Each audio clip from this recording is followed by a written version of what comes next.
Bolivie. Alors que les élections approchent, le gouvernement intérimaire soutenu par les États-Unis mobilise les militaires et arrête les dirigeants de l'opposition. La présidente par intérim de la Bolivie, Janine Áñez, a ordonné aux troupes de descendre dans la rue et a forcé les candidats de l'opposition à s'organiser à l'étranger de peur d'être arrêtés avant les premières élections du pays, depuis un coup d'État soutenu par les États-Unis en novembre dernier. Mercredi 22 janvier, Janine Áñez est appelée à se retirer de la présidence intérimaire de la Bolivie. Entamant le processus de nouvelles élections prévues pour le 3 mai, Áñez est arrivée au pouvoir en novembre, à la suite d'un coup d'État soutenu par les États-Unis et destitué Evo Morales du mouvement pour le socialisme, MAS. Cependant, elle n'agit certainement pas comme si elle avait l'intention de renoncer à son pouvoir, encore moins de se diriger vers de nouvelles élections. Au lieu de cela, elle a envoyé des militaires remplis de chars et d'autres véhicules de combat blindés dans les capitales des 9 départements du pays. Oli Vargas de Mindpress News était sur les lieux dans le centre de la capitale de La Paz, où il a filmé des centaines de soldats armés effectuant des exercices à l'extérieur de la cathédrale Saint-François et des dizaines de véhicules militaires encerclant la ville, sirènes allumées et fusils tirés. Le but est d'intimider les gens avant d'éventuelles manifestations contre le coup d'État du 22 janvier. C'était une démonstration de force, disant qu'ils ne pourront pas marcher comme ils le veulent. L'armée se prépare à des opérations de type guerre si des marches arrivent dans la ville. Il s'agit d'intimider les gens, a-t-il déclaré lors d'une interview avec Telesur English. Il s'agissait d'être une démonstration de force plutôt qu'un acte de répression en soi. Ils étaient là pour montrer quelle répression pouvait venir.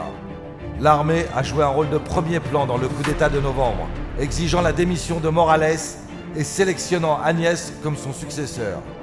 La police a également joué un rôle crucial, se rebellant contre Morales et réprimant plus tard les protestants de la majorité indigène du pays, menant même des massacres dans les villes de Sacaba et Sencata. Il semble que la police suive des instructions de l'extrême droite en Bolivie, a déclaré le rapporteur spécial des Nations Unies, Alfred de Zayas. La semaine dernière, Áñez a tempoté une augmentation de salaire pour la police du pays, portant ses salaires à ceux des militaires. Pour un gouvernement intérimaire, l'administration Áñez a certainement apporté des changements de politique radicaux tant au pays qu'à l'étranger. En interne, elle a lancé un programme de privatisation de masse, visant à réaliser une vente des ressources naturelles considérables du pays. Depuis novembre, elle est en guerre avec la presse, lançant une répression contre tous les médias qui lui sont hostiles. Fermant plusieurs chaînes de télévision, des journalistes critiques disparaissent ou se retrouvaient morts dans des circonstances suspectes. Elle a également mis en place de nouveaux bataillons de police secrets de type SWAT, visant à supprimer ce qu'on appelle les voies subversives nationales et étrangères. Áñez a complètement réorienté la politique étrangère du pays, se retirant de plusieurs organisations internationales et intercontinentales, expulsant des milliers de ressortissants étrangers, reconnaissant Israël et invitant les forces de défense israéliennes à former les services de sécurité boliviens, en fermant même sa propre école militaire anti-impérialiste. Elle s'est également rapprochée beaucoup plus des États-Unis qu'auparavant, reconnaissant la figure soutenue par les États-Unis, Juan Guaidó, comme le chef d'État légitime du Venezuela. Plus tôt ce mois-ci, une équipe du groupe financé par les États-Unis, USAID, est arrivée dans le pays pour conseiller le gouvernement sur la meilleure façon de mener les prochaines élections. Compte tenu de l'histoire des États-Unis dans le renversement des chefs d'État à travers l'Amérique latine, la nouvelle n'a pas été accueillie avec plaisir par tous. Ainsi, alors que de nombreuses personnes à l'intérieur du pays ont exprimé leur inquiétude face à la suspension de la démocratie, personne n'accuse le nouveau gouvernement d'être paresseux ou peu ambitieux.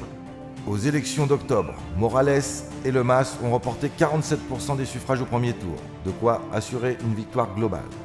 En revanche, le parti d'Áñez, le mouvement social-démocrate, avait reçu 4%.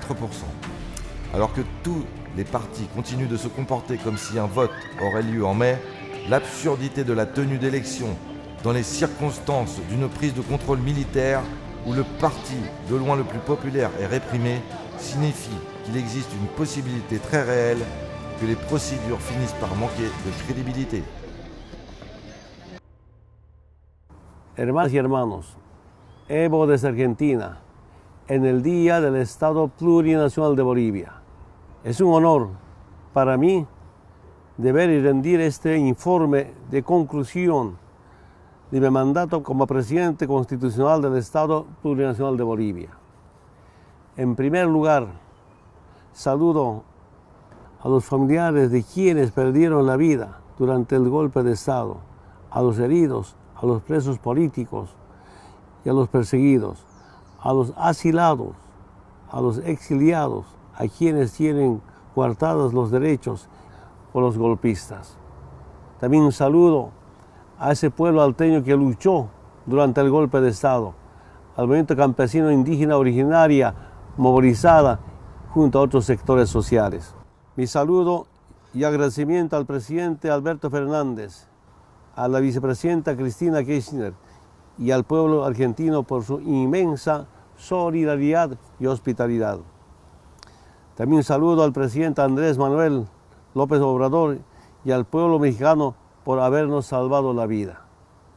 Hermanas y hermanos, han pasado 14 años desde aquel 22 de enero del 2006, después de tiempos muy difíciles en defensa de nuestra soberanía nacional.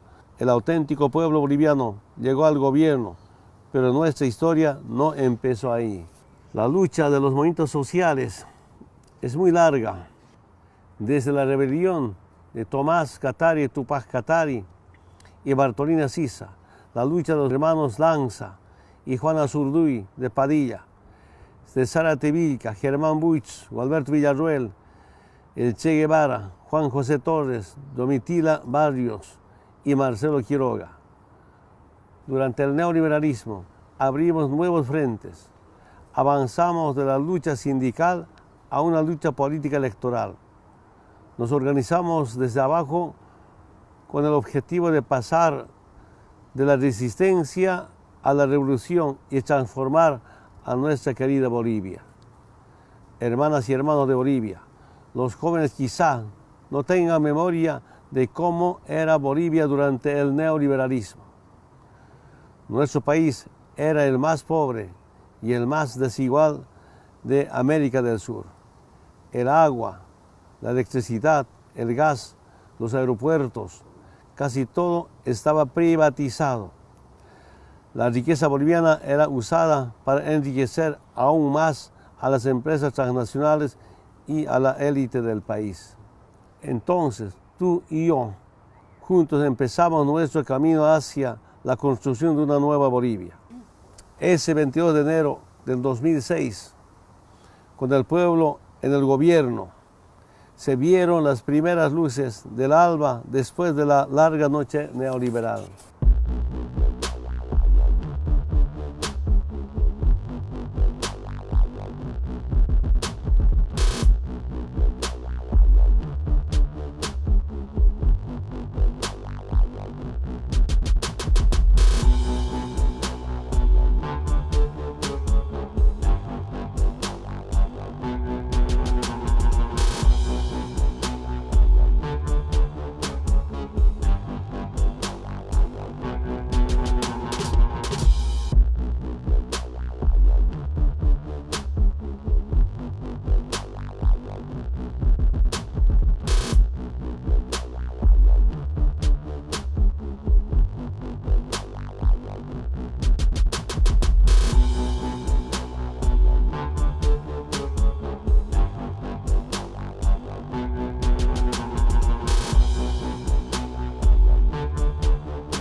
81 politiciens suisses disent, à propos de la Bolivie, c'est un coup d'État.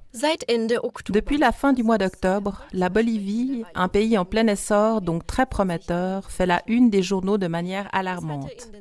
Il a connu un véritable essor ces dernières années, après que le gouvernement du président Evo Morales a réussi à arracher les ressources du pays aux grandes multinationales et à les ramener sous le contrôle et la gestion du peuple bolivien. Evo Morales est également engagé en faveur de l'égalité de la population autochtone. Comme au Brésil et au Venezuela, des efforts, en particulier de l'étranger, ont été faits pour renverser le président en fonction. 81 parlementaires fédéraux et cantonaux suisses de différentes régions et orientations politiques se sont intéressés de près aux événements qui se sont produits récemment en Bolivie. Ils ont rédigé la déclaration suivante qui représente une contre-voix importante par rapport aux informations du mainstream. Le récit des événements fournis par les médias et certains ministères des Affaires étrangères est en totale contradiction avec les faits tels que nous les voyons. Il est clair que pour nous, la démission du président Morales et de nombreux membres de l'exécutif et du Parlement est le résultat d'une combinaison de violences et de menaces de la part de groupes violents contre des élus et des fonctionnaires, ainsi que de la levée de la protection policière des institutions et des autorités publiques dans le pays tout entier.